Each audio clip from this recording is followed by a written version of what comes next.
আম্মু কাঁঠাল কি পাকছে?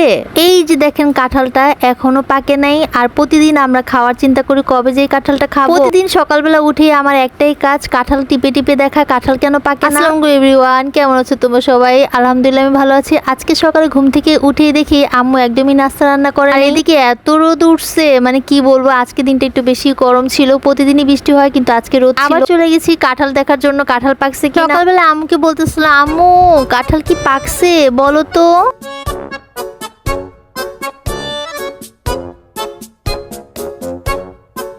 হায় রে কাঁঠাল, তুই কেন পাকোস না? আর কবে পাকবি তুই? ইসিরে ভাই, এবার পাইকা যা, আর কত পস্তাবি? আম্মু এই কাঁঠাল কবে পাকবো?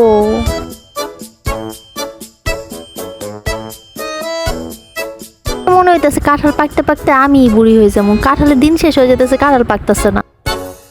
আজকে রোদেলা সকালে আম্মু একদমই নাস্তা বানায় নাই, তো কি খাবো চিন্তা করতেছি। আমি আর আম্মু অধীর আগ্রহ নিয়ে অপেক্ষা করতেছি কবে সেই কাঁঠাল পাকবে। আম্মু কেন নাস্তা বানায় নাই সেটা তোমাদেরকে বলতেছি। কারণ হচ্ছে গিয়ে আম্মু আজকে কাঁঠাল অনেক দূর প্রবাস থেকে, মানে আমার বেস্টি আমার জন্য কাঁঠাল পাঠাইছে, আর এটা এখনো পাকে নাই। দিন আমি আর আম্মু ওয়েট করি কাঁঠাল খাবো। কাঁঠালের সিজন শেষ হয়ে যেতেছে কিন্তু কাঁঠাল পাকে না। বাসার মধ্যে আম্মু আর আমি অনেক বেশি পছন্দ করি কাঁঠাল খেতে। আর আমার সেই ভালোবাসার মানুষটা, মানে বেস্টি, সে আমাকে এত সুন্দর একটা ফল পাঠাইছে।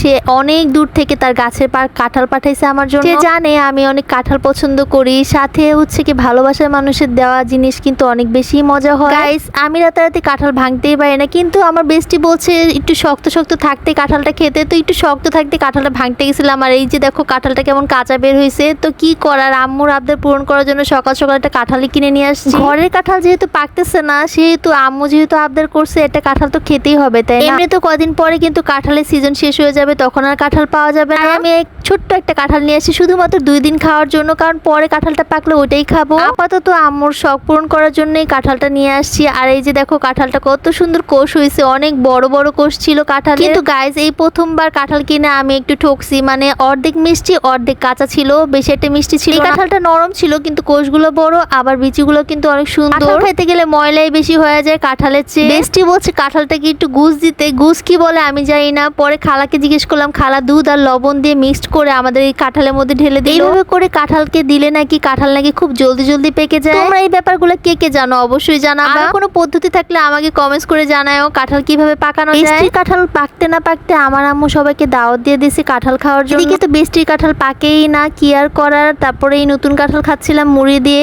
আমার কিন্তু কাঁঠাল দিয়ে মুড়ি দিয়ে খেতে অনেক বেশি ভালো লাগে। আমার ভিডিওটি ভালো লাগলে সবাই একটা কমেন্টস করে যাবেন, যাতে করে কমেন্টস ধরে আপনার পরিবারে যে আপনার পরিবারের সাথে যুক্ত হয়ে যেতে পারে। বেস্টি কাঁঠাল পাকলে কিন্তু সেই ভিডিও আপলোড দিয়ে দিব, সে কিভাবে এত দূর থেকে কাঁঠাল পাঠাইলো আমার জন্য। Thanks for watching, tata.